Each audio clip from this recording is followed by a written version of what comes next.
Hi, I'm Sasha Squash, here with you today to talk about the Squash the Squat Challenge. So, what's the big deal with squats? It seems like every fitness fanatic is obsessed with squats. Why is that? I'll tell you why. First and foremost, let's talk about human function. Our bodies function as our way to interact in this world. Think of it like the greatest game in existence, and you only get one controller. With that controller, you get to play the game and you get to do more things in the game the better your controller works. You get to upgrade your controller over time, but if you lose it, you never get another one. Also, if you don't take care of it and let it degrade over time, the function of your controller decreases, making it harder to use. So, how can we improve the function of our bodies, aka controllers?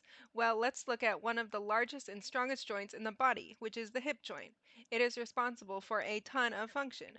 One of the best ways to work the hip joint is to take it through its intended range of motion that you would need for daily functions. Functions like walking, running, sitting, standing, climbing, picking things up.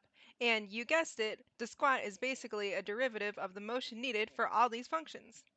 If that's not enough to convince you, I can also say a little bit about how the squat helps to bring back balance to your body. Whether or not you do squats, you are most likely not going to stop doing most of the daily functions I listed earlier. However, if you're not capitalizing on the strength that your hip joint brings to those movements, you are likely overworking other smaller muscles. This will inevitably lead to fatigue, pain, muscle imbalances, and injury in the neighboring joints, such as the knee and low back. That's like trying to cut down a tree with a table knife and wondering why your hand hurts. Don't be a fool, use the chainsaw. So grab some friends and family and join me, Sasha the Squash, in this 30-day Squash the Squat challenge. Let's all level up in a game of squash or be squashed.